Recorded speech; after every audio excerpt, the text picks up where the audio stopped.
గగన సదృశం తత్వవిచారి లక్ష్యం ఏకం నిత్యం విమలం సర్వది ఆచిరూతం భావాతీతం త్రిగుణరహితము సద్గురు నమామి Sadhguru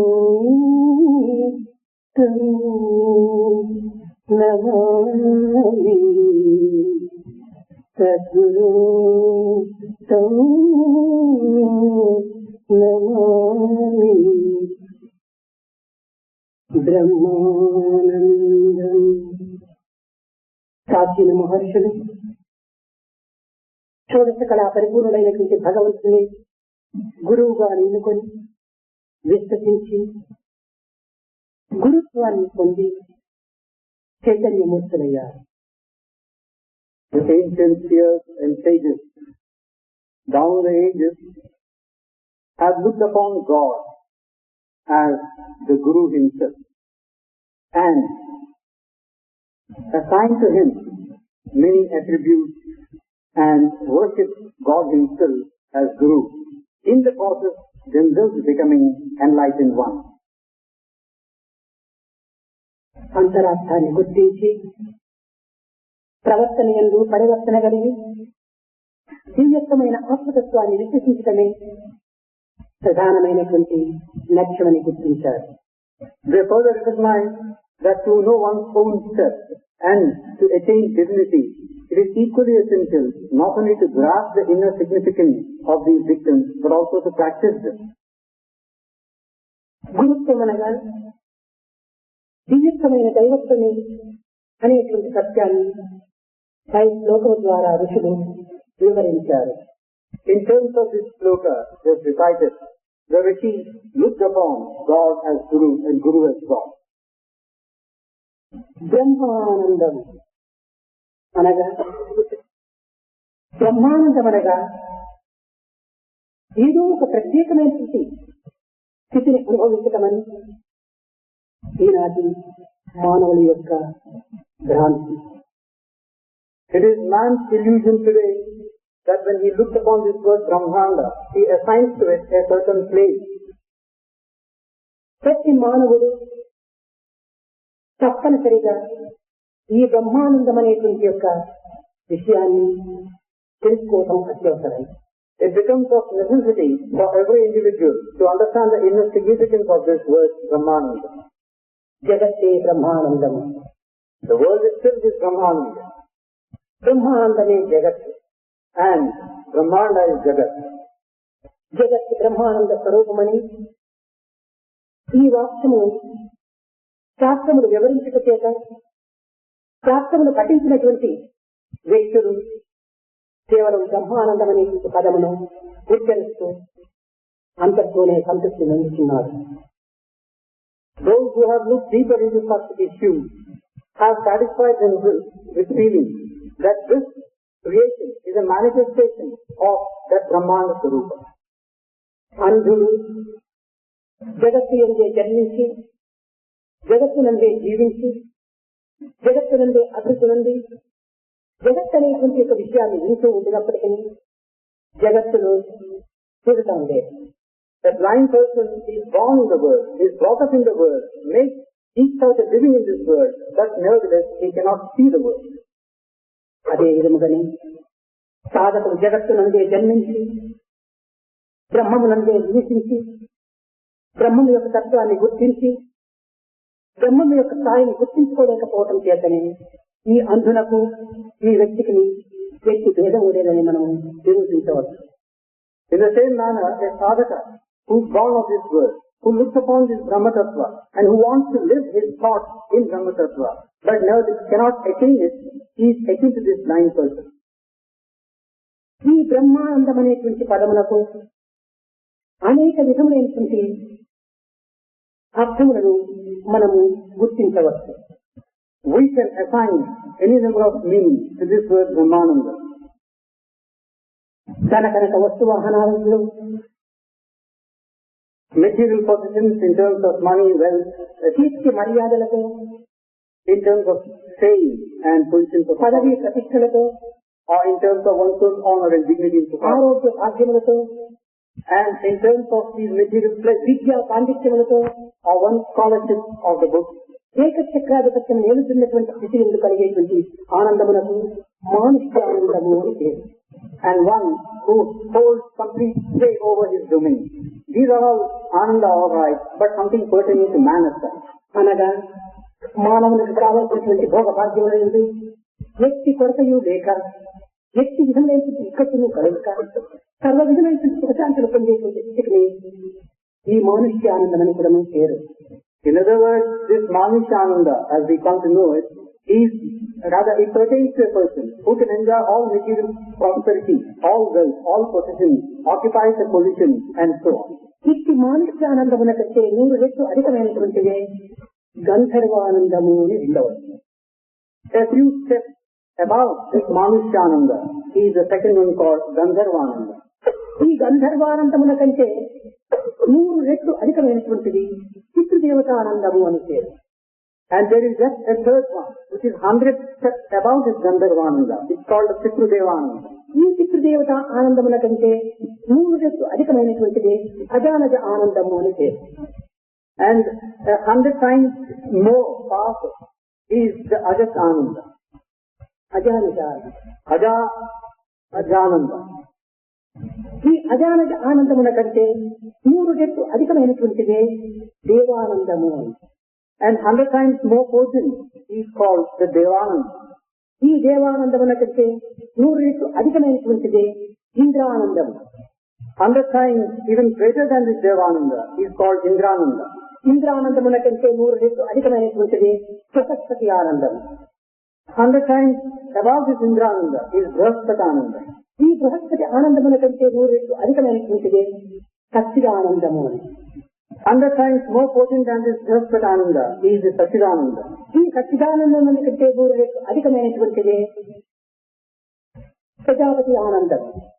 100 times greater than this Sachidananda is called Prajapatananda.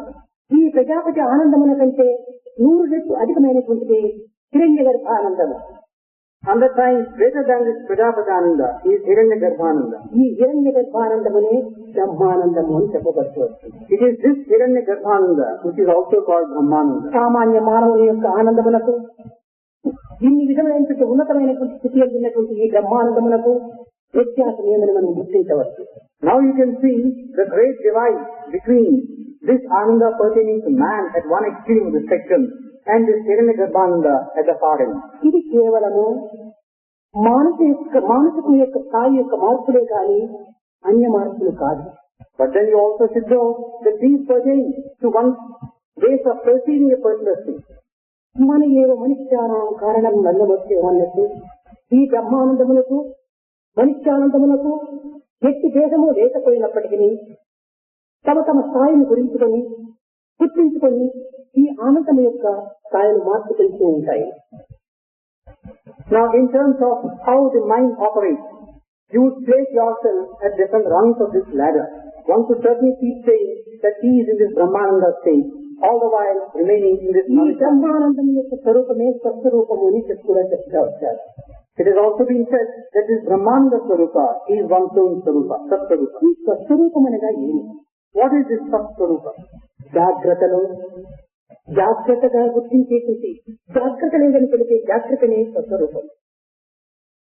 In the wakeful state, when you know that it is all that you see is pertaining to your wakeful state, that is this స్వస్వరూపం అనగా తన ఉనికిని తాను గుర్తించుకోవటమే స్వస్వరూపం. This is a Sattvarupa, meaning you know what you are. ఈ ఉనికి అనగా జాగ్రత్తని. And this realization is this Jagrata. జాగ్రత్తలోని ఉనికియే ఈ యొక్క స్వస్వరూపము. The realization in this wakeful state is one Sattvarupa. స్వస్వరూపమే అక్షరము. And this Sattvarupa is Akshara. అక్షరమే ప్రణవము. Akshara in turn becomes Pranava. ఈ ప్రణవమే బ్రహ్మము. And Pranava in turn is Brahma. కనుకని ఈ బ్రహ్మానందం అనేటువంటి యొక్క తత్వములకు అనేక విధమైనటువంటి స్థాయిలు ఉంటున్నది. So we find that for this Brahmananda, there are different stages that one can think about. ఏకం సత్పుత్రా భుజావదంతి. ఉన్నది ఒక్కటే అయినప్పటికీ తమ తమ యొక్క కర్మలు, తమ తమ యొక్క స్థాయిలు, తమ తమ యొక్క బాధ్యతలు వ్యత్యాసంగా గోచరించడం చేతనే ఈ ఆనందములకు ఈ విధమైనటువంటి రూపనామం ఏర్పడుతూ వచ్చాయి. Though to be sure, there is one and only one thing. In terms of one's action, one's responsibility, one's duties, one would see the one thing as the many. ఈ బ్రహ్మానంద స్థాయి యందు ఏ విధమైనటువంటి యొక్క స్థితి ఈ మనసు అనుభవిస్తుంది అనేటువంటి విషయాన్ని కూడా మనం గుర్తించాలి. We should also recognize the type of ananda that the mind as such experiences in this state of Brahmananda. ఈ నేను అనే నేను అంతమైనప్పుడే ఈ యొక్క ఆనందం మనకు లభిస్తుంది. You talk about this I and I. The moment this I vanishes, you can experience this ananda. నేను అనేటువంటి నేను లేకపోవటమే దీని యొక్క స్వరూపం. The very form of this Brahmananda is when you have no place for this I. ఈ నేను అనేటువంటిదే వేదము. నేను కాకుండా నేనై ఉండటమే వేదాంతం. This I is a question of distinction. That is a question of dividing. When you say there is no I, that is Vedanta. నేను ద్వైతం. This I signifies dualism. నేను కాని స్థితియే అద్వైతం. That state where I does not exist, that is non-dualism, Advaita. ఈ ద్వైతము క్షరం. This Dvaita is Kshara, అద్వైతము అక్షరం. whereas Advaita is Akshara. ఈ అక్షరతత్వాన్ని గుర్తించుకోవటమే బ్రహ్మానందం యొక్క స్వరూపము. And the very form of this Brahmananda is to recognize this Akshara Swarupa. కనుక ఈ బ్రహ్మానంద స్వరూపుడు, అక్షర స్వరూపుడు, ప్రణవ స్వరూపుడు ఎవరు? పరమాత్ముడే. So who is this Brahmananda Swarupa, Akshara Swarupa and Pranava Swarupa? కనుక గురువనగా పరబ్రహ్మతత్వమే గురుత్వం అనేటువంటి యొక్క సత్యాన్ని మనం గుర్తించాలి. That is Brahma himself. So who is this Guru? Guru is nothing short of Brahma himself. పరమ సుఖదము. ఇది పరిపూర్ణమైనటువంటి సుఖంతో ఉండేటువంటి. Then you come to this Parama Sukhadam, one which is not devoid of the totality of this Sukha. వేదమునందు తస్మై నమః కర్మణి, తస్మై నమః కర్మణి భగవంతుడు సుఖస్వరూపుడు అని నిరూపించింది. The Vedas have proved and determined that God is Sukha Swarupa. సుఖం అనగా ఏమి? What is the meaning of this word Sukha? కేవలం శారీరక సంబంధమైన సుఖమా? Does this Sukha signify bodily comfort? లేక మానసిక సంబంధమైన సుఖమా? Or does it pertain to the mind? లేక ఇంద్రియ సంబంధమైన సుఖమా? Or pertains to Indriyas? ఏదో వాటి నివర్తంతే అప్రాప్తి మనసాస. మనస్సులకు ఇంద్రియములకు గోచరము కాక అతీతమై ఒక విధమైనటువంటి ఆత్మతత్వాన్ని పొందినటువంటి సుఖమే నిజమైన సుఖం. The Sukha that you are talking about is that which transcends the limitations of the mind and the Indriyas, which is beyond their comprehension. ఇది గురుత్వం అని కూడా నిరూపిస్తూ వచ్చారు ఋషులు. The rishis have proved once again that this is Gurutva. అనగా సుఖస్వరూపుడు ఆత్మని అనేటువంటి నిర్ణయమైంది. That is, they have proved that this Sukha Swarupa is the Atma. కేవలం అనగా దేశ కాలములకు అతీతమైన స్థితిలో ఉంటున్నటువంటి శక్తి. Now this word Kevalam means that it transcends the limitations of time, place and country. దేశమునకు, కాలమునకు, పాత్రకు కట్టుబడక తాను సర్వత్రా వ్యాపించినటువంటి యొక్క చైతన్య తత్వముని కేవలం అన్నారు. This energizing force which transcends the limitations of time, place and circumstance. That is the meaning of Kevalam. కనుక ఇట్టి కేవల తత్వము, కేవల స్వరూపము ఒక దైవత్వము. And this nature is verily God. ఇంకా నాలుగవది జ్ఞానం. కేవలం జ్ఞానం ఇస్తుంది. జ్ఞానస్వరూపుడైనటువంటి వాడు అద్వైత దర్శనం జ్ఞానం రెండు కానిటువంటి యొక్క స్థితిని పొందినటువంటి వాడు దైవము. Then the fourth component is this Jnanamurti, one who is not bound by this duality, one who transcends it. ఈ జ్ఞానమూర్తి అనేటువంటి వాడిని గురువుగా స్వీకరిస్తూ వచ్చారు. That means you are receiving such a person of Jnana as Guru. కనుక ఈ గురువు అనగా కేవలం ఒక గైడ్ పోస్ట్, మార్గమును నిరూపించి ప్రయాణికులకు సహాయం చేసేటువంటి యొక్క ఒక గైడ్ పోస్ట్ గా నిర్మించారు. So this Guru is like the guide post who points to you the way that you have to take on your onward journey. కానీ ఈ గైడ్ పోస్ట్ ఫలాని దిశకు వెళ్ళినప్పుడు ఫలాని గ్రామం చెప్పుకుంది అని మాత్రమే విధిస్తుంది. కానీ ఈ మధ్యలో ఉండినటువంటి యొక్క ఎత్తు పల్లములు ఏమాత్రం కూడా నిరూపించదు. Now what does the guide post do? It indicates to you that if you go this way, you are going to reach this particular village or town. కానీ భగవంతుడనేటువంటి జ్ఞానమూర్తి అట్టు కాకుండా క్షణము కూడాను అడుగడుగునకు ఈ యొక్క ప్రయాణమును గుర్తించి గమ్యమును చేర్చడానికి తగినటువంటి బాధ్యతలు ఏర్పరుస్తాడు. It doesn't say anything about the nature of your journey, but God on the other hand, who is this Jnanamurti, takes care of you at every step of your journey. నీ వెంటనే గంటనే ఉంటుంది. ఈ యొక్క మార్గానికి ఏ విధమైనటువంటి యొక్క అడ్డులు రాకుండా గమ్యాన్ని చేరుస్తాడు. He is with you, in you, around you, about you, taking care of you at every step. అట్టి జ్ఞానమూర్తి భగవంతుడే. Such a Jnanamurti is God himself. ఇంకా ఐదవది ద్వంద్వాతీతం. Then we come to the fifth one, Dvandvatītam.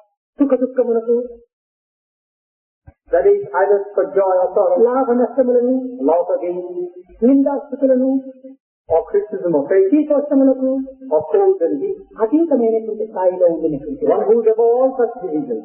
నిందలకు కృంగక, Succumbing to కృంగక, or being puffed up by ఈ praise. కృంగి పొంగనటువంటి యొక్క సమత్వము ధరించినటువంటి వాడు భగవంతుడే.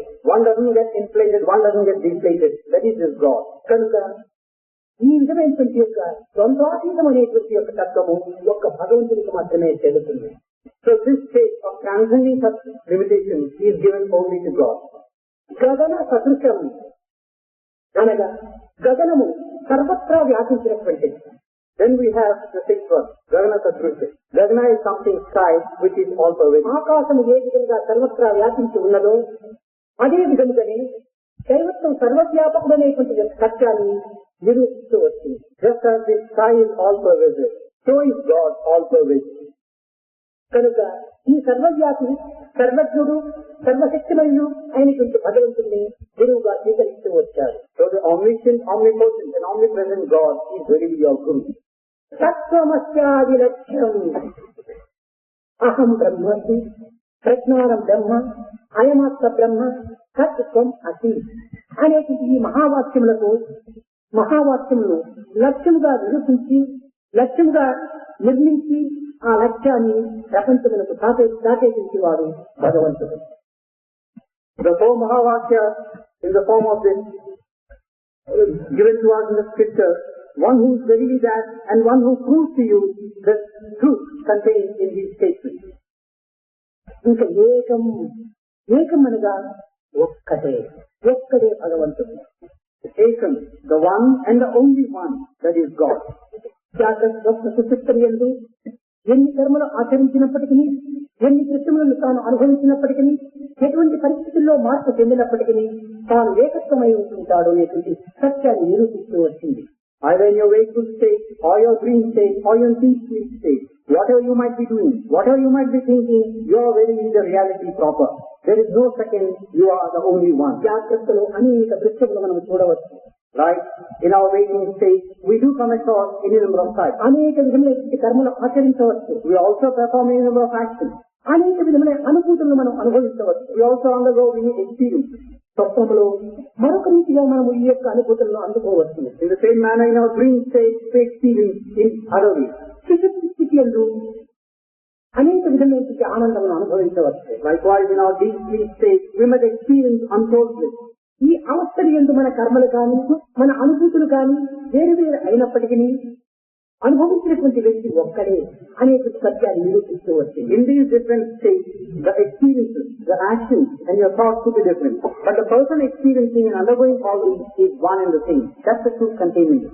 కనుకని దైవత్వము సర్వత్రా ఉండినప్పటికీ వ్యక్తిత్వమునందు, దివ్యత్వమునందు, పవిత్రత యందు కూడాను ఏకత్వమైనటువంటి యొక్క దైవత్వంగా తాను ప్రకాశిస్తూ వస్తుంటాడు. Certainly God is all pervasive. But at the same time, in one's own individual personality, in one's own thinking, in one's own actions, He is one. This is the truth contained. తదుపరి నిత్యం. That's why we come to this word nityam. ఇది శాశ్వతమైనటువంటిది. Nityam, something which is permanent. మార్పు చెందినటువంటిది. Doesn't undergo any change. ఇలాంటి మార్పు చెందినటువంటిది, నిత్య సత్య నిర్మూలమైనటువంటిది, నిర్గుణం, నిరంజనం, సనాతనం, విశేషణం, నిత్య శుద్ధ బుద్ధముక్త నిర్మల స్వరూపుడు, ఇది దైవత్వము అనేటువంటి దానిని కూడా నిరూపిస్తూ వచ్చింది. This which is permanent, which is lasting, which does not undergo any change, which is pure, which is sublime, which is serene, which is sacred and pure. All this is God. ఈ నిత్యము అనేటువంటి దానికి అనేక విధమైనటువంటి అర్థములు కూడా ఉంటున్నాయి. Here again, there are other interpretations given to this word nityam. ఏ విధమైనటువంటి అర్థం తీసుకున్నప్పటికీ మార్పు చెందినటువంటిది, శాశ్వతమైనటువంటిది అనేటువంటి యొక్క అంతరార్థాన్ని నిరూపిస్తూ వచ్చింది. Now, it might have a number of meanings, but what it really means is that which does not undergo any change, which is permanent and lasting. తదుపరి విమలం. Then we have this word vimalam. వ్యక్తి మాలిన్యము లేక పరిశుద్ధమై పవిత్రమై ఉండేటువంటి ఒక స్థితి ఒక దైవమే. That state of God is that where there is no trace of impurity, dirt or filth. ఇలాంటి దైవత్వాన్ని గురుత్వంగా స్వీకరిస్తూ వచ్చారు ఆనాటి ఋషులు. So rishis of those days would have such a God as their guru. తదుపరి అచలం. That's why we have this word atalam next. అనగా క్షణక్షణం కూడా మార్పు చెందేటువంటిది కాదు. That means that which does not change with every passing second. ఏ ఆకారం నందు ఉండినప్పటికీ, ఆకారము మార్పు చెందినప్పటికీ ఆత్మతత్వము ఏ విధమైన జలత్వము లేకుండా ఉండేటువంటిది. Whatever form it might encompass, the Atma as such remains permanent. It does not undergo any change. మనసు, మనిషి జలత్వంతో కూడినటువంటి స్వరూపం. The mind and a man, they have this wavering nature. They keep changing. అప్పుడు ఈ జగత్తునందు ఈ అచలమైనటువంటి ఒక జీవితాన్ని గడుపుకోవడానికి సాధ్యమవుతుంది. But once they recognize the truth of this word atalam, this unwavering nature, they can sanctify their life. అనేక మంది తెలిసి ఉండవచ్చు. There are many who might have known about this. Cinema బొమ్మలు ఒక్క క్షణములకు 16 పర్యాయములు చేస్తుంది. These figures that you see in a cinema, for every second it is said, let's change 16 times. కనుకని ఆ సినిమాను నిత్య జగత్తు అని చెప్తూ వచ్చారు. That's why this cinema has been called this world. అనగా కల్పితమైన జగత్తు అని. That is something which is superficial, కృత్రిమమైనటువంటి జగత్తు అని, which is artificial. కనుకని ఈ తెలిసేటువంటి మనసు కలిగినటువంటి జీవితము కృత్రిమమైనటువంటి జీవితమే. That is, that mind which keeps changing that is leading an artificial, superficial life. ఇది కలవతో కూడినటువంటిది కనుక ఇది ఏ విధమైనటువంటి శాశ్వతత్వము ఉండదు.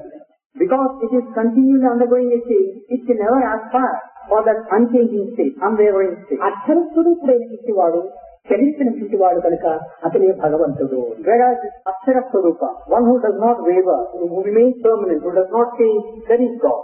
సర్వది సాక్షిభూతం. Then we have this Sarvadhi Sakshi Bhutam. అన్నింటికీ తాను ఒక సాక్షిభూతుడై ఉంటుంటాడు. That is for everything around him, he is this witness, eternal witness. ఇది సాక్షిభూతుడనగా ఏ విధంగా మనం నిరూపించవచ్చు? How can we prove this? అన్నింటి ఎందు తానుంది, అన్ని తానై, అన్ని జరిపించినది తానై, సర్వము కూడా తానే సాక్షిభూతుడై ఉండకూడను, తాను అచలుడై ఉంటున్నాడు. Being in everything, being of everything, and being the prime force behind everything, he is the one who remains permanent, like this witness. అయితే ఈ సాక్షిభూతమునకు మనం ఏమని మనం తెలుసుకుంటున్నాం? Now what actually is the idea that we have of this idea of being a witness? దీనిని చిత్ అని కూడా చెప్తూ వచ్చారు. This has also been given the term chit, meaning awareness. దీనిని ఇంకొక రీతిలో మనం చెప్పుకోవచ్చు అన్నప్పుడు మనం కాన్షియస్నెస్ అంటారు. We also use this word consciousness for this. ఈ కాన్షియస్నెస్ అనేటువంటిది దైవత్వం. This consciousness is God. ఇది చైతన్యంతో కూడినటువంటిది. It is this which is full of this energy, ఈ activating చైతన్య force. స్వరూపమైనటువంటిది సర్వత్రా వ్యాపించినటువంటిది. This activating force is present everywhere. భావాతీతం, భావములకు ఏమాత్రం కూడా అందేటువంటిది కాదు. Then you have bhavatism, beyond one's comprehension.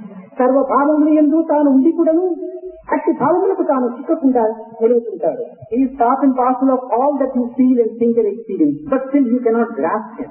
దీనిని త్రిగుణ రహితం అన్నారు. This has been called in turn Triguna Rahita. ఈ గుణముల్లో గుణము తానున్నాడు కానీ తన యందు గుణము లేదు కనుకని త్రిగుణాతీతుడు చెప్తూ వచ్చారు. He is present in the three gunas, but the gunas are not present in him. So he is beyond these three gunas. గుణములనగా త్రాడు అని ఒక అర్థం. Now a meaning attached to this word guna is a rope. ఈ గుణముల చేతనే మానవుడు కట్టబడి ఉంటున్నాడు. It is these gunas which bind a person. ఈ గుణము అనగా ఒక కల్పితము అని కూడా మరొక అర్థం.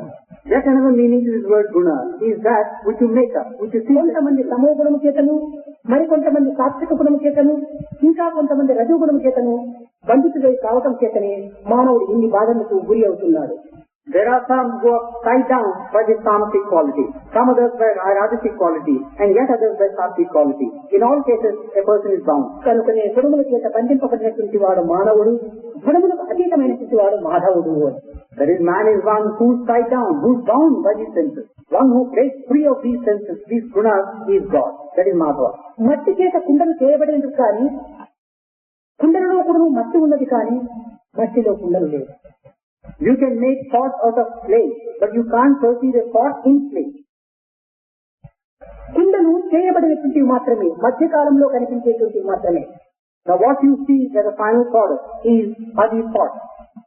అదే విధంగానే ఈ గుణములు అనేటువంటిది మధ్యకాలంలో మనలో ఆవిర్భవించేటువంటివి మాత్రమే.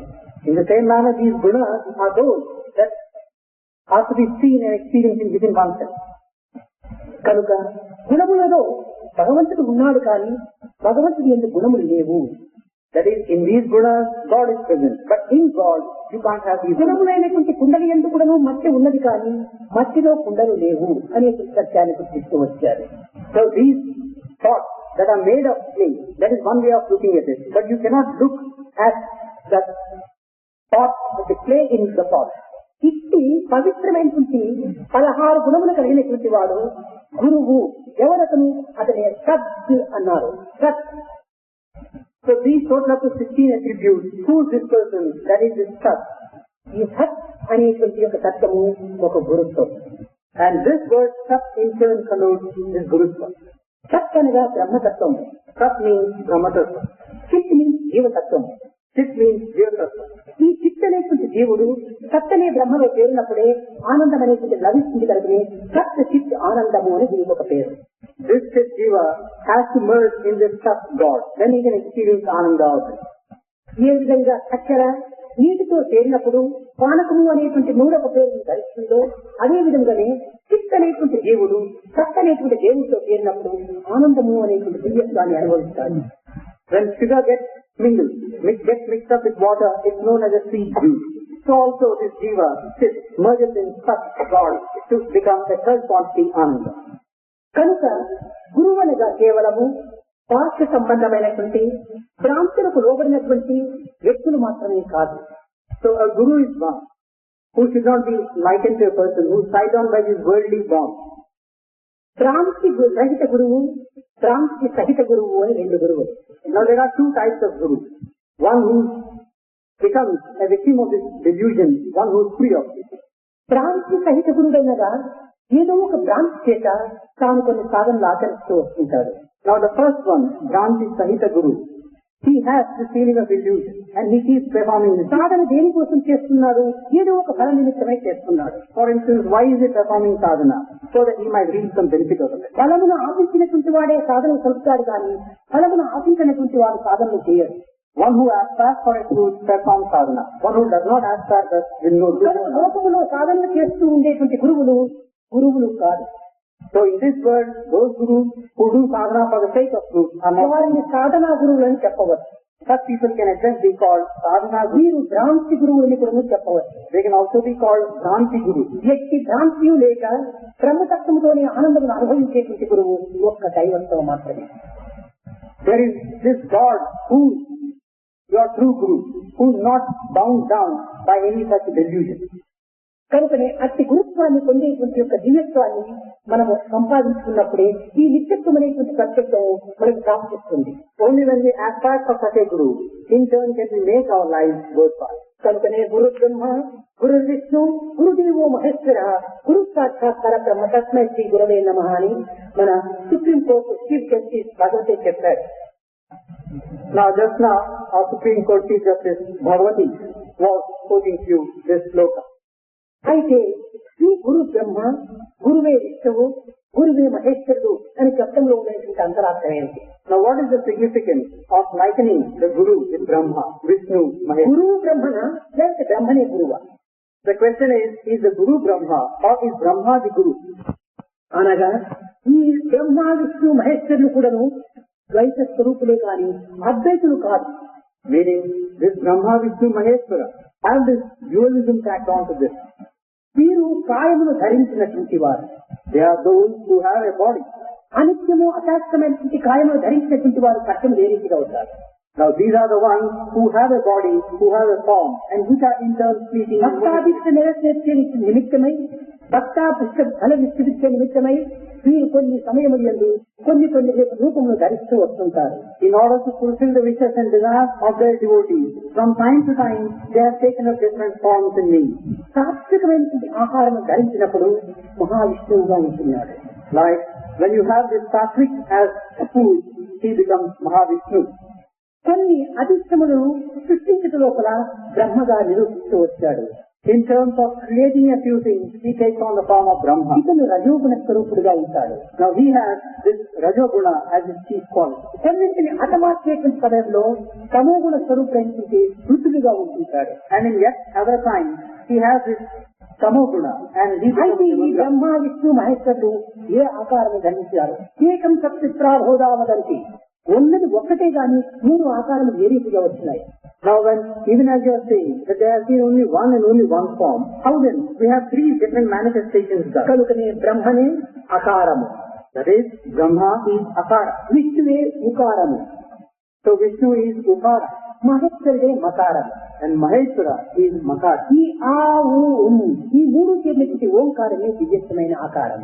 When you put these three together, you have this Om and you have this Omkara as the divinity. కనుక ఏకాత్మ స్వరూపుడైనటువంటి యొక్క భగవంతుడు మూడు ఆకారములు ఎందుకు చేరి ఈ ముమ్మూర్తులుగా వెలసి జగత్తునందు సృష్టిస్థితులను చేస్తూ వస్తున్నారు. So God, who is basically one, takes up these three manifestations in order to carry out these three processes of creation, preservation and dissolution. కనుకనే ఇట్టి దివ్యత్వమైన స్థితిని లక్ష్యం ఉంచుకొని గురు బ్రహ్మ, గురు విష్ణు, గురుదేవో మహేశ్వర అన్నారు కానీ సామాన్యమైనటువంటి గురువులను బ్రహ్మ విష్ణు మహేశ్వరుని చెప్పలేదు.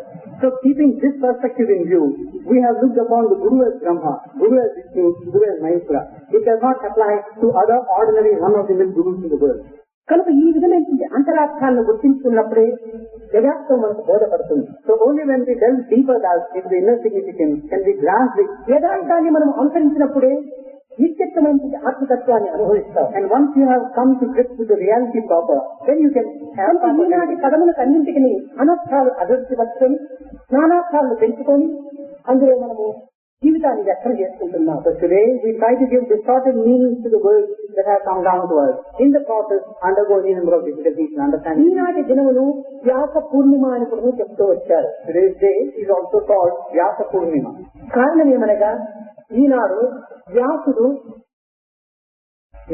The meaning being that today Vyasa, బ్రహ్మసూత్రమును రచించినటువంటి దినం. this was the day when he wrote down this Brahma Sutra. ఈ బ్రహ్మసూత్రము జగత్తులకు ఒక దివ్యోపదేశమును గావించినటువంటి దినం. These Brahma Sutras on this day showed the path proper for mankind. బ్రహ్మసూత్రములంటే ఈ మానవత్వము కట్టబడి ఉంటున్నదనే సత్యాన్ని కూడా మనం నిరూపిస్తూ వచ్చారు. And this truth was proclaimed that in these Brahma Sutras man has to find his goals.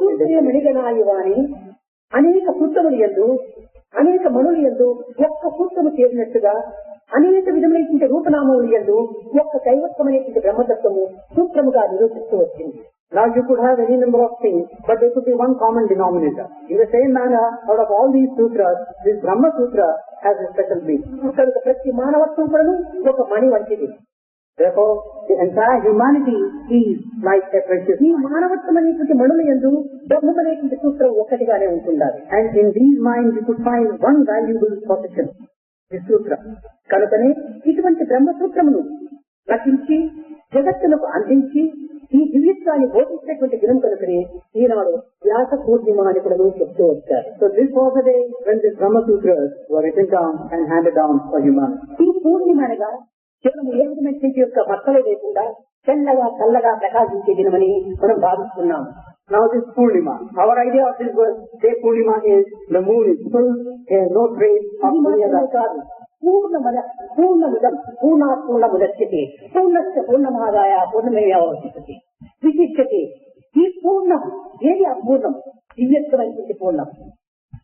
So this is the common meaning that we attach in terms of the moon. Truly speaking, this word Purnima represents something which is whole, which is full, which is devoid ఈ of any చంద్రుని solid. యొక్క పూర్ణిమ ఈనాడు ఉండవచ్చు, రేపు కరగవచ్చు. Now this fullness of the moon could be there today, tomorrow it could start diminishing. రేపు కరగవచ్చు, ఎల్లుండి కరగవచ్చు. Tomorrow it could diminish and day after it could increase again. పెరిగి కరగనటువంటి యొక్క దివ్యత్వంతో కూడినటువంటి యొక్క తత్వమే పరత్వము అని. But the Paratva, that which lies beyond, is that which does not change, which does not diminish, which does not increase. పరము అనగా రాకపోకలు లేనటువంటి యొక్క స్థితి. So this state Para is that which has no coming and no going. అంతేకాదు ఏమీ లేనటువంటి స్థితినే పరము అని చెప్తూ వచ్చారు. In fact, it is also said that which has nothing at all, that is Para. అనగా ఎలాంటి యొక్క స్థితిని లేనటువంటి యొక్క స్థితిని పరము అని చెప్తూ That is that state where you have no state at all, that is this Para. ఇట్టి పరత్వంతో కూడినటువంటిదే పూర్ణత్వము. And this Para is that which is full. ఈ పూర్ణత్వమునకు ఆది అంతములే లేదు. There is no beginning, there is no end for this Purnatva. అలాంటి పూర్ణిమలు మనకు సంవత్సరములకు 4 పర్యాయాలు వస్తున్నాయి. Now such Purnima come to us 4 times during the year. ఒకటి వైశాఖ పూర్ణిమ, The first is called the Vaisakha Purnima. రెండవది ఆషాఢ పూర్ణిమ, Second is the Ashada Purnima. మూడవది శ్రావణ పూర్ణిమ, Third is the Shravana Purnima. నాలుగవది మాఘ పూర్ణిమ. The fourth is the Madhav Purnima. ఈ 4 పూర్ణిమల లోపల ఆషాఢ పూర్ణిమను మాత్రమే గురు పూర్ణిమ అని చెప్తూ వచ్చారు. Out of these 4, this Ashada Purnima alone is called Guru Purnima. ఈ గురు పూర్ణిమ యొక్క అంతరార్థమును మనం చక్కగా గుర్తించాలి. We should recognize the further meaning of this word Guru Purnima. మన మనస్సు అనేటువంటి దీంట్లో చంద్రమా మనసో జాత శిక్షో సూర్యో అజాయత ఈ విధమైనటువంటి వేద మంత్రం యందు మన మనసే చంద్రుడు, చంద్రుడి యొక్క ప్రతిబింబమే మనస్సు. It has been put down to us in the Vedas. The mind has a link with the moon. శిక్షో సూర్యో అజాయత ఈ చంద్రుని యొక్క సూర్యుని యొక్క కాంతి యొక్క తేజస్సు యొక్క భాగమే మన యొక్క చక్షువు. Likewise, the eyes in a way have been equated as originating from the sun, the rays of మన the sun. హృదయమే విశాలమైన ఆకాశం. And our heart is like the vast expanse of the sky. ఈ హృదయమనే ఆకాశంలో మనోబుద్ధులనేటువంటి యొక్క సూర్యచంద్రాలను తిరుగుతూ ఉంటున్నారు. And in the sky of the heart, you have these two, the moon and the sun. ఇందులో మధ్య మధ్య మన యొక్క సంకల్ప వికల్పమైనటువంటి యొక్క దట్టమైన మేఘాలు కదులుతూ ఉంటుంటాయి. So in this sky again, you have these clouds in the form of your thoughts and the dissolution thereof. ఈ దట్టమైన మేఘమును కప్పపట్టడం చేత ఈ సూర్యచంద్రాలు మనకు కనిపించకుండా ఉంటుంటారు. Now because these clouds are dark and dense, you are not able to perceive the sun and the moon at times. అప్పుడే మనము కొన్ని విధమైనటువంటి అపమార్గంలో పడుతుంటాం. And in such periods, we tend to go astray. అయితే ఈ కప్పబడినటువంటి మేఘములు శాస్త్రమైనటువంటి కాదు అనేటువంటిది మనం గుర్తించుకోవాలి. But we should recognize that these dark dense clouds are not permanent. ఇవన్నీ passing క్లౌడ్సే. They are after all passing clouds. కొంతకాలం మాత్రమే ఉండి తదుపరి కదిలిపోతుంటాయి. They are around for a while and then they move away. ఈ మేఘముల యొక్క తత్వాన్ని గుర్తించుకున్నప్పుడు మనకి ఏ విధమైనటువంటి యొక్క అశాంతి కూడా మనకు ఆవరించదు. Once we understand this, the nature of these clouds, we are not subjected to any distress or agitation. అజ్ఞానమే మానవుని కట్టబడి It is this ignorance which binds man. ఈ అజ్ఞానం చేతనే మానవుడు ఇన్ని దుఃఖములకు కష్టములకు విచారములకు గురి అవుతున్నాడు. It is this ignorance in turn subjects him to grief and sorrow in this world. ఈ అజ్ఞానం మనం దూరం చేసుకున్న అజ్ఞానం యొక్క జ్ఞానాన్ని మనం గుర్తించాలి. So if this ignorance has to be driven away, we should try to understand the significance of Akshara. కనుక సర్వమునకు కూడా దైవమే ఆధారము అనేటువంటి ఒక సత్యాన్ని కూడా మనం అర్థం చేసుకోవాలి. We should understand the truth that God is the very basis of everything. ఈనాడు దైవత్వాన్ని విస్తరించి జగత్తును విశ్వసించి మనం అనేక విధమైనటువంటి బాధలకు గురి అవుతున్నాము. Today we have forgotten divinity, we go by the word. That's why Greek and power come out. కనుక ఈనాడు లోకములో పాప భీతి దైవ ప్రీతి అనేటువంటిది నశించిపోయింది. That's why today you find a thing like love of God, fear of sin. కనుక You don't have any place for it. పాప భీతి దైవ ప్రీతి మన హృదయంలో ఏనాడు ప్రకాశించునో ఆనాడే మనం మానవులుగా మారుతాం. When you have this love of God and fear of sin, you become a true man. ఈనాడు మానవత్వమే కోల్పోయినటువంటి యొక్క శవస్వరూపులుగా జీవిస్తున్నాం.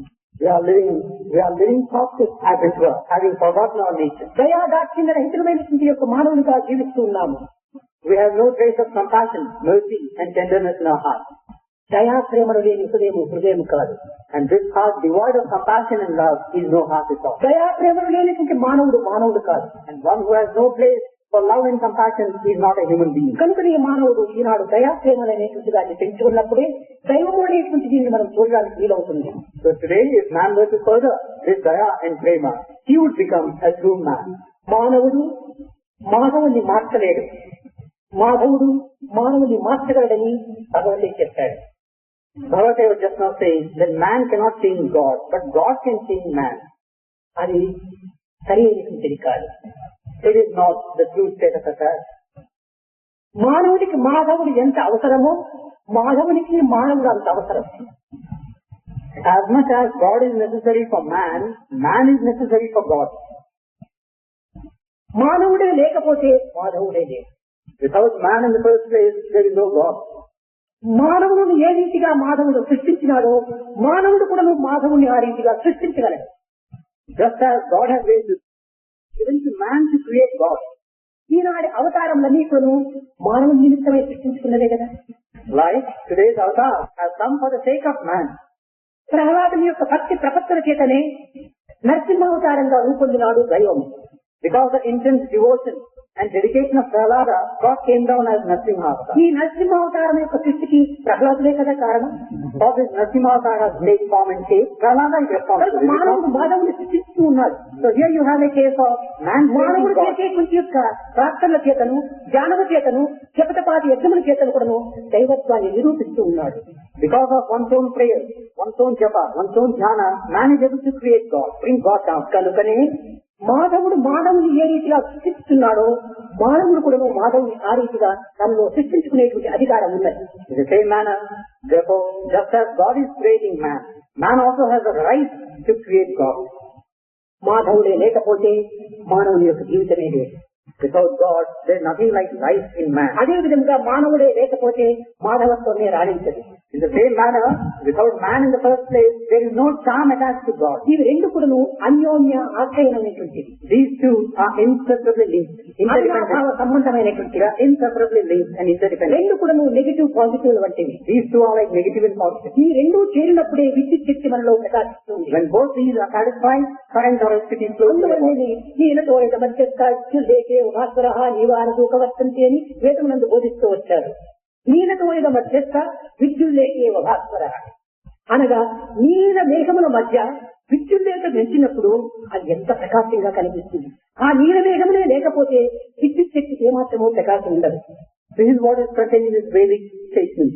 That it's only when this streak of lightning streaks across the dark backdrop of a dark cloud can you really see the lightning and experience it and feel ఈ it. అజ్ఞానమైనటువంటి మానవుని సృష్టింపబడటం చేతనే ప్రజ్ఞానమైనటువంటి యొక్క మానవత్వాన్ని గుర్తించుకోవడానికి వీలవుతుంది. So also you have this backdrop of this ignorant man. Streaking across it is this effulgent God. అందువల్లనే నా సుఖాల పేటే సుఖం అనేది వేదము. సుఖం చేత మనకు సుఖాన్ని మనం అందుకోలేము. It's in this context again in the Vedas that from sukha or comfort you cannot derive comfort. సుఖం చేతనే సుఖాన్ని మనం పొందగలం. It is only in sukha or difficulty can you experience joy and comfort. కష్టమే లేకుండా సుఖం మనకు లభించదు. Without grief you cannot have joy. నా సుఖాల పేటే సుఖం. The pleasure is an interval between two pains. The pleasure is an interval between two pains. ఈ కష్టమైనటువంటి దాని మధ్యలో మన సుఖం కోసం ఇక్కడ ఉంటుండాలి.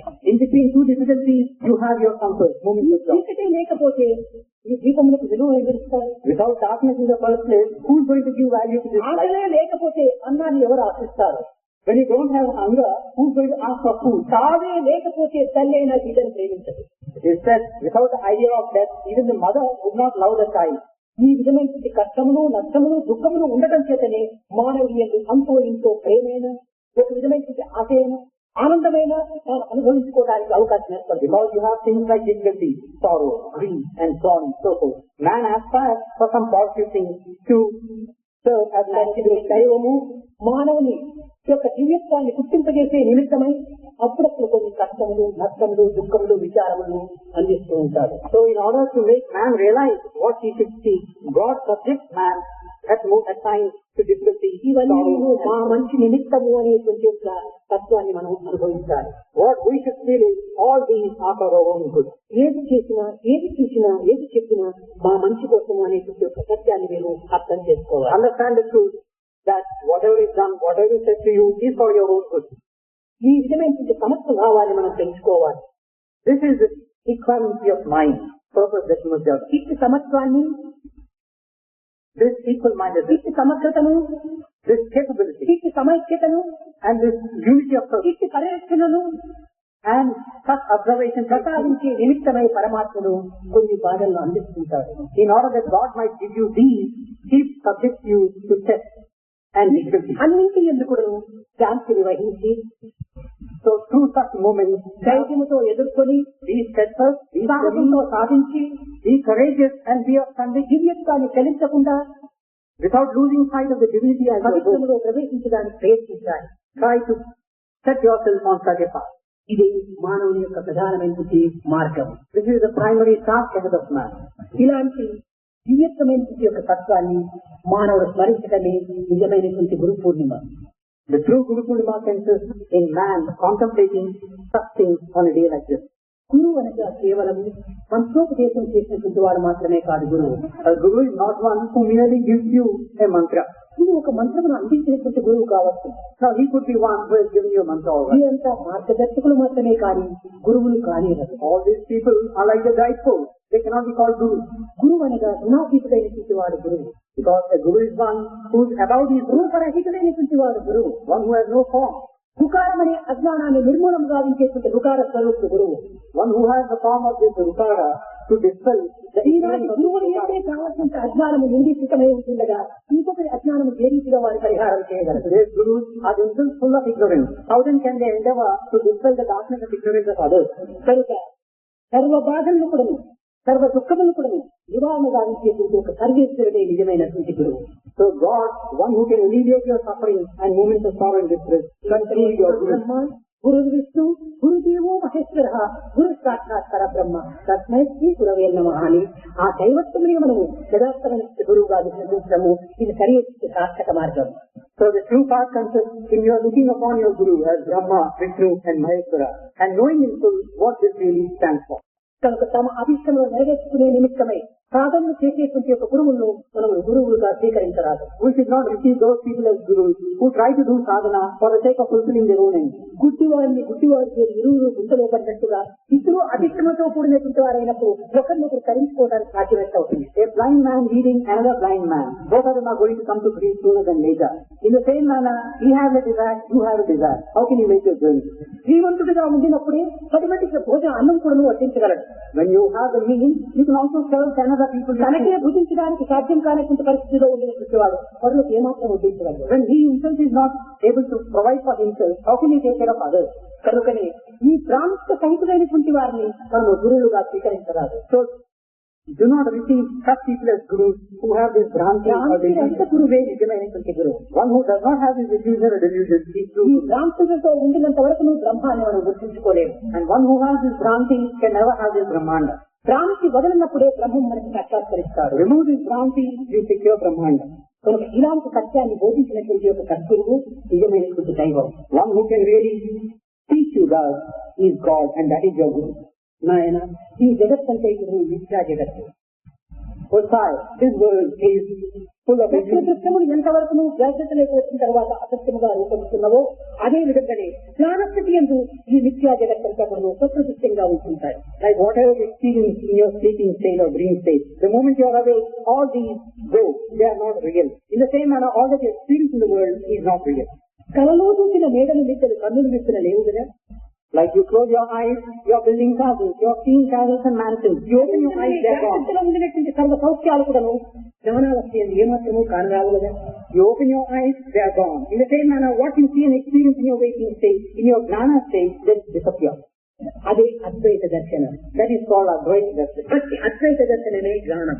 That Advaita Darshana is jnana. అట్టి అద్వైత దర్శనానికి సాధ్యమైనంత వరకు మనం ప్రయత్నం చేయాలి. So we should, as far as possible, aspire for this Advaita. దీనికి సర్వతంగా పరిత్యాగం చేయనక్కర్లేదు. For this, you don't have to renounce everything. సన్యాసము తీసుకోనక్కర్లేదు. You do not have to take sannyasa. సంసారమును విసర్జించనక్కర్లేదు. You do not have to leave your family. అడవుల పాలు కావనక్కర్లేదు. You do not have to go to the అడవులను భుజించనక్కర్లేదు. You do not have to go and eat herbs. మన కర్తవ్యాన్ని నిర్వర్తించుకుంటూ కాంతిని దర్శించడానికి ప్రయత్నించాలి. By fulfilling our duties, taking care of responsibilities, we can yet see God. దేవుడనగా దేవుడు దేశమందు లేడు. దేవుడనగా తన దేహం అండి. God is not to be found outside of you. He should be seen within you. పాపమనగా వేరు పరదేశము లేదు. తాను చేదు పనుల తల్లి. Likewise, sin is not external to you. It is in the deeds that you perform. కనుక దైవత్వం అనేటువంటిది సర్వత్రా ఉండినప్పుడు మనం ఇల్లు వాకులు వదిలిపెట్టి అరణ్యానికి పోనక్కర్లేదు. Same manner, when God is everywhere, where is the need for you to go to the forest, leaving behind your family and house and others? దైవం తన ఎందే ఉన్నాడనే మర్మాన్ని గుర్తించుకున్న తక్షణమే మన యొక్క మహత్వ అనేటువంటి పెరుగుతుంది. Understand the secret that God is within you and all shall be well. మర్మ మెరిగిన మరో నిమిషంలో మనసే వారికి గురుడండి. Once you have grasped this truth proper that God is within you, your mind itself becomes your guru. గురువును మనం బయట వెతుకనక్కర్లేదు. You don't have to look for a guru externally. మన మర్మాన్ని మనం గుర్తించుకుంటే మనసే మనకు గురువు. Understand your own secret and your mind becomes your guru. అయితే మన ఏవ మనుష్యానాం కారణం బంధమోక్షము. బంధములకు మోక్షములకు ఒక్క మనసే కారణమని చెప్పారు. But then it has been said, responsible either for your bondage or for your liberation. బంధములకు హేతువైనటువంటి మనసు మోక్షములకు ఏ రీతిగా హేతువు కాగలదు. So this mind, which is tagged on to this idea of bondage, how can it also provide for liberation? మనసును అధోగతిగా మనం దింపినప్పుడు మనం బంధంలో పడిపోతున్నాం. If the mind descends down to a lower level, you become bound. మనము మనసును ఊర్ధ్వగతిగా మనం పంపినప్పుడు మనం మోక్ష స్థితిలో చేరిపోతున్నాం. Raise the mind, let it go upwards, then you reach అధోగతి.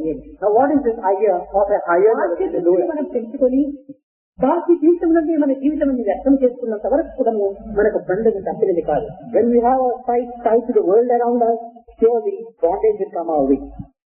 ప్రపంచంలో ఉండినంత వరకు మన కర్తవ్యాన్ని నిర్వర్తించవలసిందే. Now, so long as you are in the world, you have to discharge your responsibility. కర్తవ్యాన్ని నిర్వర్తించుకుంటూ కాయమును మనం ఈ యొక్క బంధంలో ప్రవేశపెట్టి కాంతిని మన దైవత్వంలో నిరూపించాలి.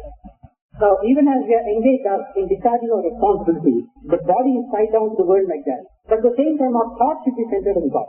ఇది కర్మ కౌశలము అన్నారు. This is called karma kausala. మనం ఏ కర్మలు చేస్తున్నప్పటికీ సర్వకర్మ భగవత్ప్రీత్యార్థం అనేటువంటి దీంతో మనం ఆచరించాలి. Whatever actions we perform through the medium of the body, they are for the sake of God, for the pleasure of God. కనుకనే మనము ఈ విధమైన మార్గాన్ని మనం చెందడానికి కొన్ని విధమైన సాధనలు కూడా చేయాలి. Now, in order to become that, we have to perform a few sadhanas. First thing is discharge the company of the evil and the wicked.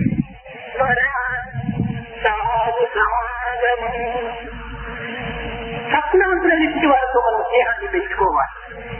Develop a friendship with the good, the noble and the virtuous. కురు పుణ్యమహోరాత్రం. మనము రాత్రింపగలు కూడా బృహత్కారమైనటువంటి కార్యంలో ప్రవేశించాలి. And as far as possible, day in and day out, let's try and do something for others. మరా నిత్యమనిత్యత. మనము నిత్యమేమిటి అనిత్యమేమిటి అనేటువంటి విషయాన్ని మనం విచారించాలి. Then we should try to ask which is real, which is not real. మొట్టమొదటి సృజన సంసర్గం. దుష్టులైనటువంటి వారి యొక్క స్నేహాన్ని మనము తక్షణమే వదిలిపెట్టాలి. The first one is let go instantly the company of the evil and the wicked. Run away from evil company. Run away from evil company. తక్షణమే మనం వదిలిపెట్టాలి. Instantly. దీనికి కాలం కూడా వ్యర్థం చేయకూడదు. You should not waste even a second in this process. కారణం ఏమనగా దుష్టుల చేత చేరినప్పుడు ఆస్తికుడు కూడా నాస్తికుడుగా మారిపోతాడు. The reason being, once you are in the company of the wicked and the evil, it is said, విరాయుడును కరాటిగా మారిపోతాడు. even the believer could become a non-believer, మంచివాడును చెడ్డవాడిగా మారిపోతాడు. and the good could become the evil one. ఈ చెడ్డవాడికి సంబంధం అనేటువంటిది చాలా అధికార స్వరూపాన్ని ధరించి చేస్తుంది. The company of the wicked takes up a very distorted, detestable form. ఈ దుర్బోధనల చేతనే మనం చాలా వరకు మనస్సు మాయలుగా మారిపోతుంది. Because of such teachings and preaching, the mind also undergoes a transformation. I think రామాయణంలో ఉన్నటువంటి యొక్క విషయం మీకు తెలుసును. you know this concept about కన్న కొడుకు కంటే కూడా అతి ప్రేమగా గాఢంగా పెంచినటువంటిది కైక శ్రీరాముని. the right from his birth, Kaika took utmost care and covered a lot of love రాముడు of Rama. అంటే ప్రాణం.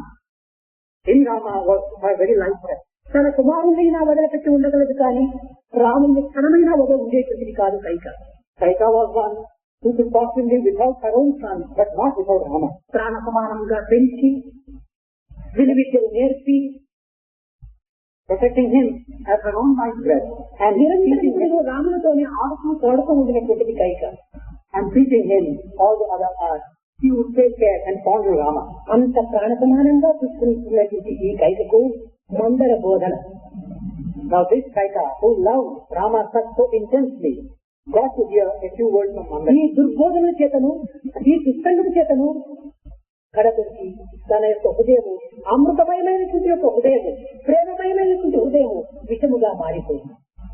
Once he heard a few words from this evil and wicked Mandara, in a trice, the heart which was full of nectar and love turned to one of poison. రాముడు ఏమి చేసినా ఏమి చెప్పినా కూడా మహావాక్యములుగా విశ్లేషించేటువంటి అన్ని మంచిగా చెప్పిన ఊపేటువంటి Kaika. Prior to this, whatever Rama would say, whatever is pertaining to Rama, she would always think about it and రాముడు చెప్పినవన్నీ కూడా సాక్షాత్ సత్య స్వరూపాలని విశ్లేషించేటువంటి. she would have this tremendous belief and feeling that whatever Rama says is the true proper. కూరిని గల దినములలో నేరములన్నడు కలుగ నేరము, మరి ఆ కూరిని విరసంబైనను నేరములే పోతుండు. స్నేహంగా ఉన్నంత కాలము అన్ని మంచిగానే కనిపిస్తాయి. So long as you are friends, everything looks fine and okay.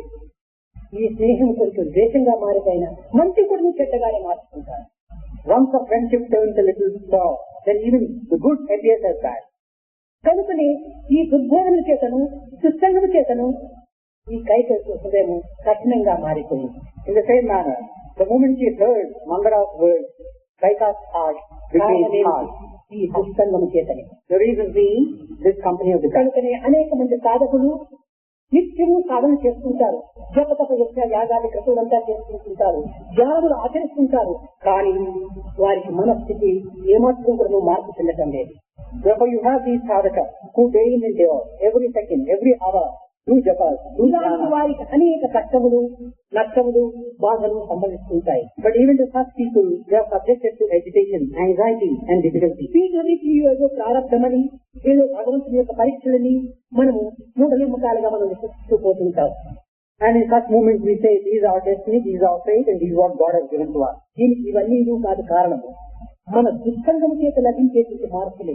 This is not the correct interpretation to please. The reason is, you are the bad company that you have been keeping. కనుక సాధనలు చేయబోయేటువంటి యొక్క ప్రతి మానవుడు కూడా ఈ నాలుగింటిని మనం లక్ష్యంలో పెట్టుకోవాలి. So every person who aspires to do sadhana should keep these four ideas in mind. నిజంగా ఈ నాలుగింటి లక్షణాలు కూడా అభివృద్ధి పడుతున్నటువంటి వాడు ఏ వాటికి తెలియటువంటి వాడు కాదు. One who clings firmly to these four injunctions can never go back, can never go astray. నిజమైనటువంటి సాధకుడు, నిజమైనటువంటి భక్తుడు, నిజమైనటువంటి త్యాగి. He is the true sadhaka, the true devotee, and the true tyagi. సత్సంగంతో వివాదం భాషలో విన్నప్పుడు మనసు మరొక రీతిగా మారటము, సత్సంగంతో చేరినప్పుడు ఇంకొక రీతిగా మారటము, ఈ రీతిగా ఉండటం చేత ఇది ఏమాత్రము స్థిరత్వం లేని భక్తి. In the company of the bad, his thoughts turn wicked and evil. In the company of the good, he turns this side. It's a case of continuously changing. ఇది లక్ష్యంతో కూడినటువంటి యొక్క కోటి లక్షణాలు. This is the hallmark of a monkey, a continuously changing process. కానీ ఇలాంటి వారు సాధకులను చెప్పడానికి దానికి కూడా ఏమాత్రం అధికారం లేదు. So, such a person can never call himself a sadhaka. కనుక మొట్టమొదట త్యజ దుర్జన సంసర్గం. So the first thing, run away from the evil and the wicked. అంతటితోనే మన యొక్క సాధన పూర్ణత్వం కాలేదు. Now, your sadhana doesn't come to an end with just this. భజ సజ్జన సంగతం. You come to the second one. Take care. Go in the company of the good, the noble and మంచి wise. వారి సహవాసాన్ని మనం పట్టాలి. Seek the friendship of the noble one. ఈ మంచి చెడ్డని మనం ఏ రీతిగా గుర్తించడానికి వీలవుతుంది? How can we now distinguish between the good and the bad? ఎప్పుడూ మంచి మాటలు, మంచి పనులు, మంచి బోధనలు, మంచి యొక్క ప్రవర్తనలు కలిగినటువంటి యొక్క బయట దృశ్యాన్ని కూడా మనం గుర్తించాలి. We should also try to look outside of us and try to discern that which is good and bad. Try to go for good words, good thoughts, good deeds. రహితమైనటువంటి యొక్క సేవలయందు పాల్గొన్నటువంటి వ్యక్తిని మనం ఎంతైనా సహవాసం చేయాలి. Like one who indulges in selfless activities, certainly we can seek the differences. ఇలాంటి సజ్జన సంగత్వంలో కూడా రామకృష్ణ స్వామి చెప్తారు. సత్సంగత్వే నిస్సంగత్వం, నిస్సంగత్వే నిర్మోహత్వం, నిర్మోహత్వే నిశ్చలతత్వం, నిశ్చలతత్వే జీవనముక్తి. ఈ సత్సంగం అనేటువంటిది చాలా దుర్లభమైనటువంటిది, పవిత్రమైనటువంటిది. ఇది అందరికీ సాధ్యమయ్యేటువంటిది కాదు. This was idea given by Ramakrishna Paramahansa also. It is through this first step of satsanga, the company of the good, can you attain dignity as an end product. ఈ సజ్జన సంగత్వం అనేటువంటి దాన్ని మనం చక్కగా గుర్తించాలంటే కొన్ని విధమైన లక్షణాలు మనం అర్థం చేసుకోవాలి. Now in order to find out who is good, this idea of satsanga, we should look for a few qualities. సజ్జన యొక్క హృదయం ఏ రీతిగా ఉండాలంటే కష్టములు ఎందుకు కానీ, సుఖములు ఎందుకు కానీ, దోషులు ఎందుకు కానీ, భూషణులు ఎందుకు కానీ, దైవత్వం పని ఏమాత్రం కూడా విశ్వాసం చెల్లించినటువంటి యొక్క స్థితి కలిగినటువంటి వాడే సజ్జన. Who is this sajjana? Who is this good and the noble one? One who does not sway to moments of joy and sorrow. One who does not succumb to criticism and ridicule. One who does not get puffed up with praise and name. One who remains steady forever. This is a sajjana. నిరంతరము కూడా సాధు సంఘమును ఆశ్రయించి వారు సేవలు చేసేటువంటి వారుగా ఉండాలి. And such a person again looks to do some service to people who are in need of that, his help. తిరుత్తండాళ్వారు అనేటువంటి వారు తెలుగు దేశంలో ఉండేటువంటి వారు. So there was one person, Tiruthandalvar, in Tamil Nadu. ఒకనాడు ఆయనకు కలయందు దేవుడు ప్రత్యక్షమయ్యి వరమును కోరుకోమన్నారు. It so happened that one night in his dream, God presented himself and gave him a boon. Ask of anything. అతను దైవత్వాన్ని కోరవచ్చు, లేక దైవత్వంలో లీనమయ్యేటువంటి స్థితిని కూడా కోరవచ్చు.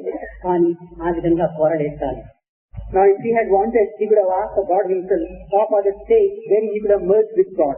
But he did not ask for either of these. ఏమి కోరాడు? What did he ask for finally?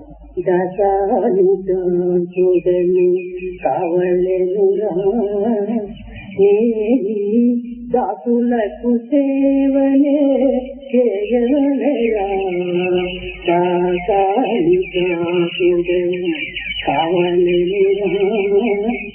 ఓ స్వామి, నేను మీ దాసాను దాసుడు కావాలి, దాసులకు సేవ చేయాలి. ఇది ఒక్కటి వరం నాకు అనుగ్రహించారు. He asked for this great boon. Oh Swami, bless me that I may become a servant of your service, and that I may do service to your own service. కానీ ఈనాడు నేను దాసులను చెప్పుకోవడానికి సిక్కు వస్తుంది. But today, to call myself a servant, I am ashamed. తమకు తామే board వేసుకుంటారు, నేను సాయిబాబా భక్తుల్ని అని చెప్పుకుంటారు. నేను సాయిబాబా భక్తులని చెప్పుకుంటే భక్తులు అవుతాడా? ఎప్పటికీ కాదు.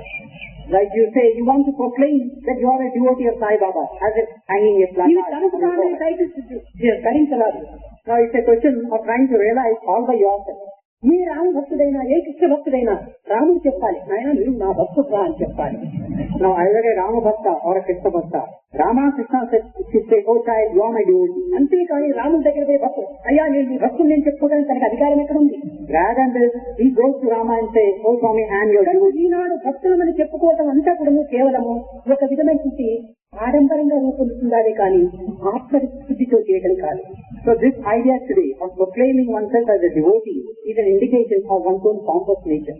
భజనలు చేసినంత మాత్రమైన భక్తులు కానేరు, By merely doing bhajan, సేవలు చేసినంత మాత్రమైన భక్తులు కానేరు, or by performing seva, it is not become జపములు చేసినంత మాత్రమైన భక్తులు కానేరు, or by doing japa, ధ్యానములో కూర్చోనింత మాత్రమైన భక్తులు కాదు. or sitting in meditation, he does not become a bhakta. చిత్తశుద్ధి కలిగినప్పుడే భక్తుడిగా ఉంటాడు. When he has this purity of heart, then he is a true bhakta. కష్ట సుఖములు ఎందుకు స్థిరత్వాన్ని వహించేటువంటి వాడు భక్తుడిగా ఉండాలి. One who has this equanimity, either in joy or sorrow, he is a true bhakta. కష్టములకు పొందక సుఖములకు పొందక ఉండేటువంటి సమత్వాన్ని గ్రహించి ఉండాలి. Does not deflate at the very mention of sorrow. Does not get puffed up at moments of A joy. కష్టంలో వచ్చినా ఇది ఇందులో ఏదో విధమైనటువంటి నా యొక్క మంచి కోసమే వచ్చాయనేటువంటి యొక్క విశాల భావాన్ని మనం కలిగి ఉండాలి. Difficulties might come his way, but he will look upon them as, oh yes, they have come for my own good. ఇది నిజమైనటువంటి భక్తుల యొక్క లక్షణాలు. This is the true idea or index to it. ఇలాంటి భక్తులకు మనం సేవ చేయాలి. Bhakta should in turn be served by others.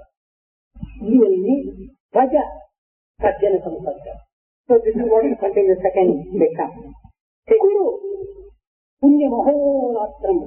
నీవు ఒక పగలని కానీ, ఒక రాత్రిని కానీ, ఒక దినమని కానీ, మరొక ఈ విధంగా నీవు కాల నిర్ణయాలు చేసుకోదు.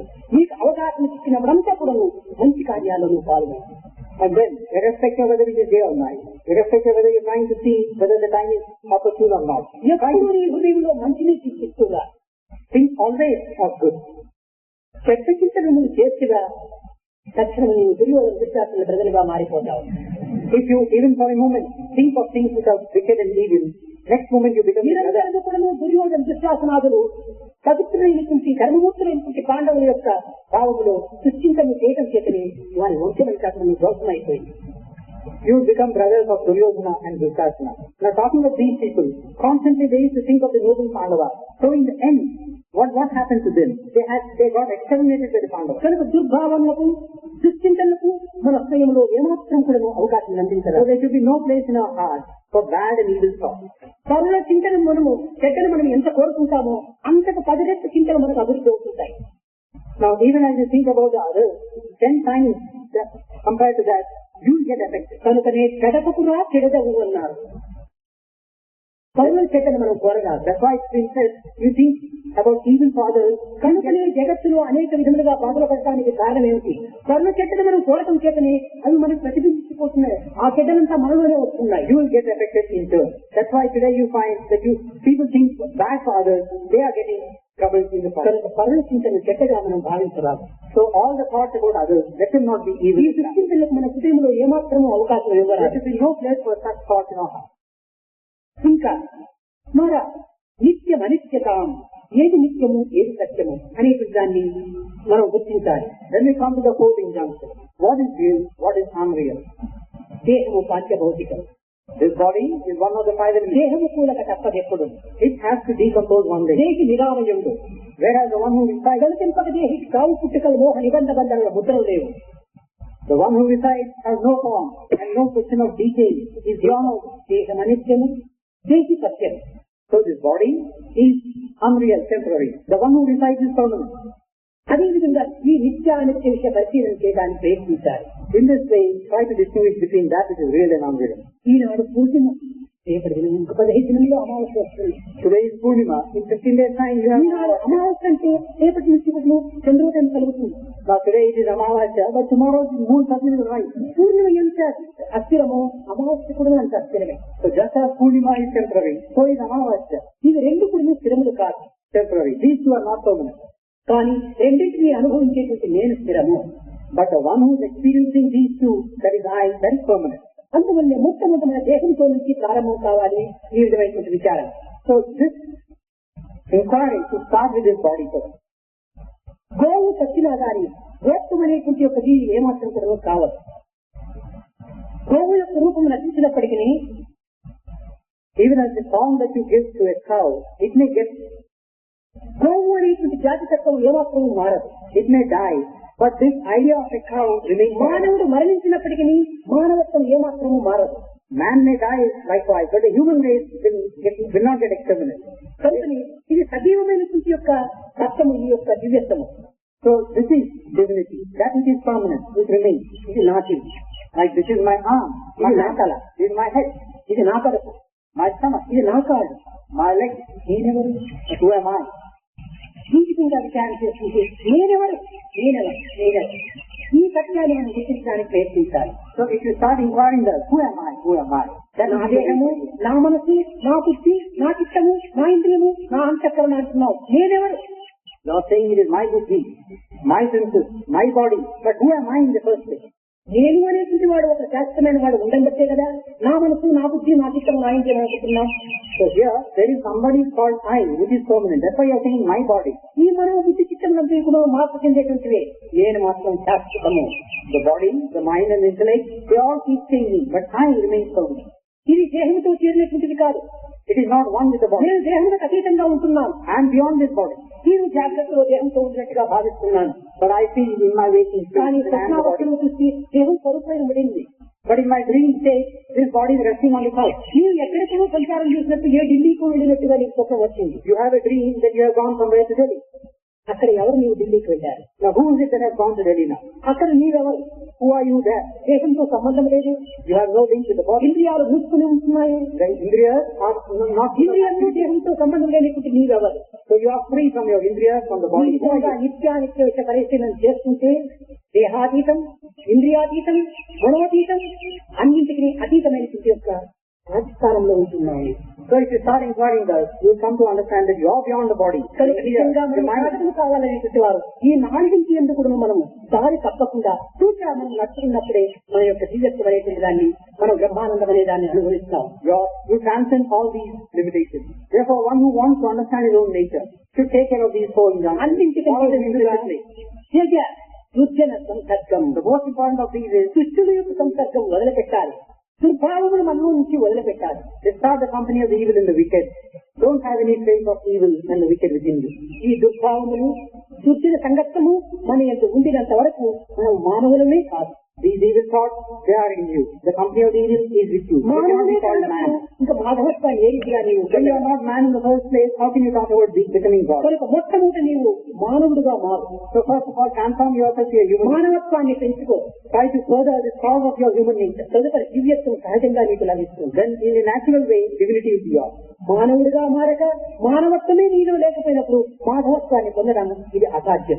You are not a true human being. You don't have a human nature or qualities in you. You want to become God. How is it possible? మాధవత్వాన్ని పొందడానికి మాధవుని గురువుగా స్వీకరించి మాధవుని యొక్క అనుగ్రహానికి పాత్రలై మాధవుని యొక్క మార్గాన్ని తిరుసావహించినప్పుడే నిజమైనటువంటి ఒక మానవులుగా మారుతారు. So if you want to become one with God, then try to follow the injunctions laid down by God. Try to have God as your guru. Try to follow the path that He has shown to you. You shall succeed. కాన సాధకులుగా కాబోయేటువంటి వారు దుర్జన సంసర్గం ఇది మొట్టమొదటిది.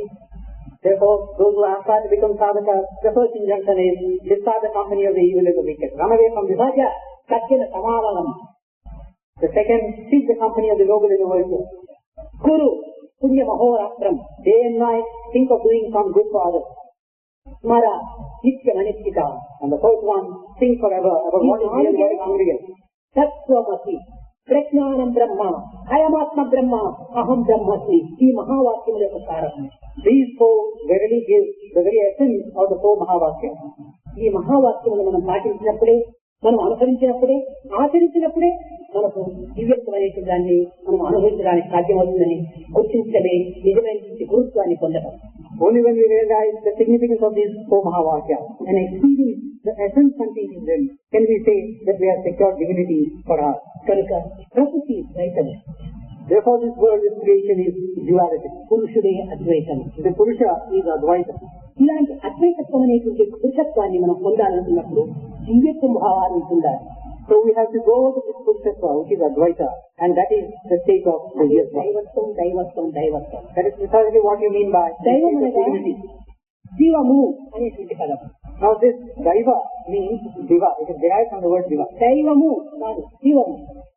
It is not Daiva, but Daivamu. జీవం అనగా దినము అని అర్థం. This word Divamu in turn means Dinamu. దినము అనగా రాత్రి పగలు అని. This Dinamu, they mean day and night. అనగా దైవం అనగా ఏంటి? రాత్రి పగలు కానివాడు దైవము. Meaning God is one who is not this night and day. కాలకాలములకు అతీతమైనటువంటి వాడు దైవము. One who transcends the limitations of time does. కనుకనే కాలాయ నమః, కాలకాలాయ నమః, కాలప్రమాయ నమః, కాలాతీతాయ నమః, కాలస్వరూపాయ నమః, కాలనిమితాయ నమః అని కాలములకు ఇంత ప్రధానమైనటువంటి ప్రమాణం ఇచ్చింది. That's why a lot of importance has been given to time. By invoking the name of God as one who is the embodiment of time, one who transcends time. కాలకాల ప్రపన్నానాం కాలక్షిన్న కరిష్యతే. కాలమును మృంగేటువంటి వాడు దైవం. In fact, God is one who has swallowed this idea of time. కాలం చేత మింగబడి వేసేవాడు మానవుడు. Whereas man is one who has been swallowed by time. కానీ కాలకాలానికి అతీతమైనటువంటి యొక్క దైవత్వాన్ని ఆశ్రయించినప్పుడే మనము ఈ కాలం యొక్క బారిని తప్పించుకోవడానికి వీలవుతుంది. So if you seek shelter in God, you can't find God, you can also go the way in which you have. కనుకనే దండపాని బారి నుండి తప్పించుకోవాలంటే కోదండపాని పాదం పట్టరా అన్నాడు. That's why it says, if you want to free yourself from this God of death, seek the feet of Kodanda, the Lord. దైవాన్ని ఆశ్రయించినటువంటి వారికి ఏ దైవమును ప్రవేశించదు. So one who seeks God's shelter, there is no trace of దైవాన్నే గురువుగా భావించి, దైవాన్నే గురువుగా మనం విశ్వసించి, దైవాజ్ఞను చర్చా వహించి దైవ మార్గాన్ని అనుసరించడమే మానవత్వం యొక్క దివ్యత్వం యొక్క పవిత్రత. Let God be your Guru. Seek God as your Guru and live your life in terms of the injunctions laid down by God. This is your sacred nature. This is the divinity that you have to ultimately seek. కనుక మనకు కాలం చిక్కినప్పుడంతా దైవాన్ని స్మరించి, దైవాన్ని భజించి మన జన్మను సార్థకం So చేసుకోవాలి. whenever we have time, think of God. Concentrate on God and sanctify your life. దీనికంటే మించిన మార్గం మరొకటి లేదు. There is no greater path, nobler path than this. సులభ మార్గము, This is the easiest way, రాజ మార్గము. And this is the right royal path. భజన బినా సుఖ శాంతి నహీ,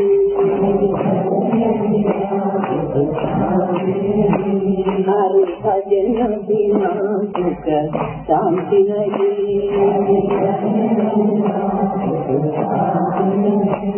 హరి నామ బినా ఆనంద నహీ,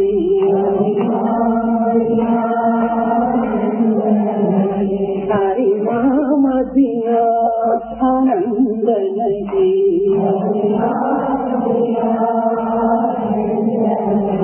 ప్రేమ భక్తి బినా ఉద్ధార నహీ, భక్తి బినా ఉద్ధార నహీ, గురు సేవ బినా నిర్వాణ నహీ,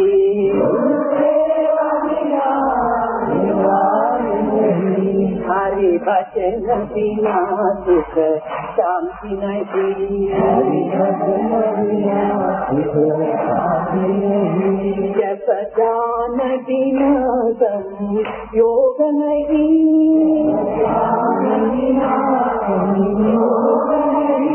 प्रभु दर्श बिना प्रज्ञान नहीं,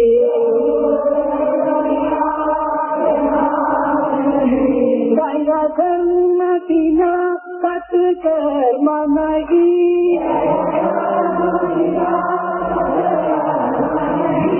भगवान बिना कोई अपना नहीं,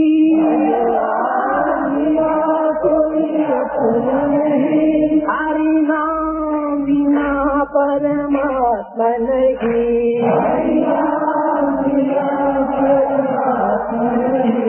हरि नाम बिना परमात्मा नहीं,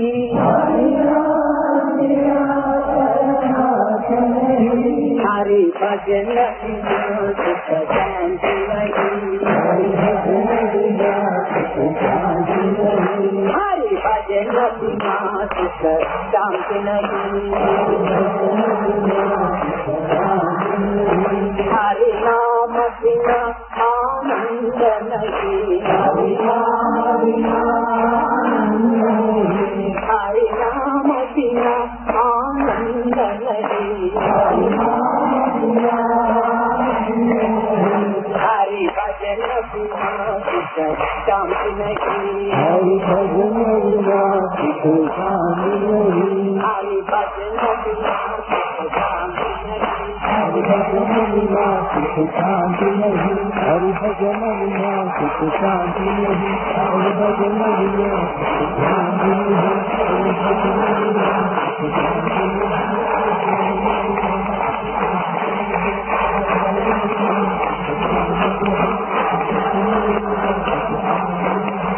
हरि नाम बिना आनंद नहीं, हरि भजन बिना सुख शांति नहीं।